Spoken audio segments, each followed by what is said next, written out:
Hello there, welcome to Daydreamer. Today's video is going to be a little different. It is going to be a mid-month check-in. This new year feels new in many ways for me. I started this new role, we moved to this place, which is not very recently, but then still it's new for us.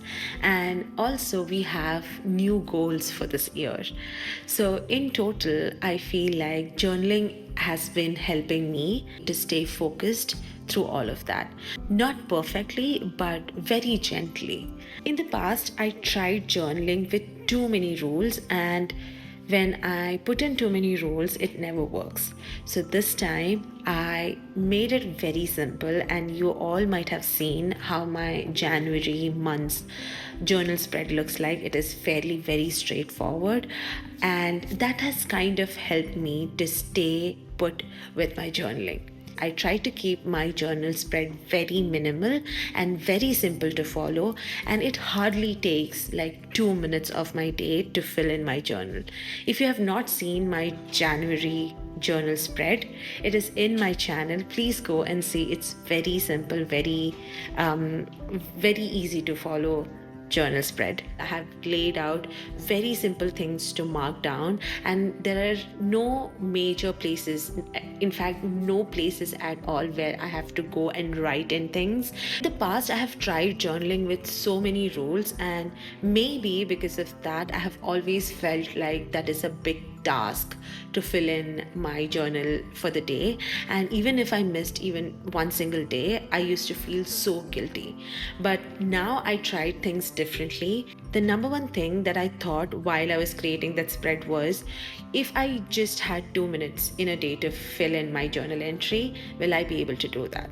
And this spread helps me to do that. It hardly takes 2 minutes, but also I somewhere miss like sitting down and writing what I liked about the day, what I disliked about the day. And maybe that is something that I'll slowly reintroduce to my journal going forward.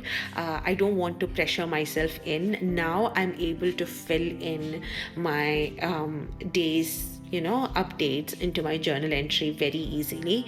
Maybe by like March or April, I want to put in more time to fill in my journal. The next thing that I'm trying differently this time is I try to keep my journal very close to me. So when I remember I have to do it, I kind of start, consciously taking my journal everywhere where I go. Even if I go to my bed, I'll just casually take that journal with me there. If I'm spending my after dinner time around my work area, I will keep that journal there so that I remind myself that I have to spend like some time to fill in my journal entry.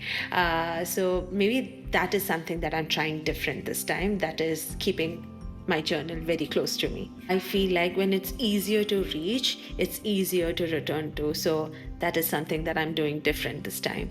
A few things that's not happening the way I want it to happen is working out, which I feel like I have to put in more effort for me to get into working out.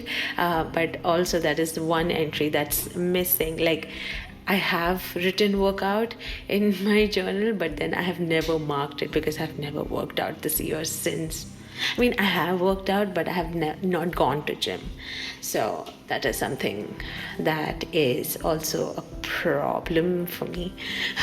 And with the reader journal, one thing I noticed is that because there is no pressure for me to go back to the journal every single day, I feel like I enjoy reading a lot more. And that is kind of a game for me, that once I complete this book, I can go back to this journal, I can mark it with a colored marker, and then that's how my January would look like. It's silly, but it's fun. You just find your own fun ways to, challenge yourself. And this is what I have found for me that's working for me. To be very honest, to my future self, I want to say this, that I'm having fun as of now. I don't want to pressure myself into it so that it feels like a job rather than a habit that I like. So, that's about it. And I just want to remind you that habits don't have to be perfect to be meaningful. You don't need to restart your month. You can just continue whenever you feel like it's your time. If journaling has felt hard in the past, try to make it easier and fun rather than making it more strict. And if you're already enjoying journaling, then yay, you are on the right path. And I just want to remind you to take it slow and have as much fun as you can. Thank you so much for spending this time with me. I'll see you in my next video. Keep dreaming, keep creating.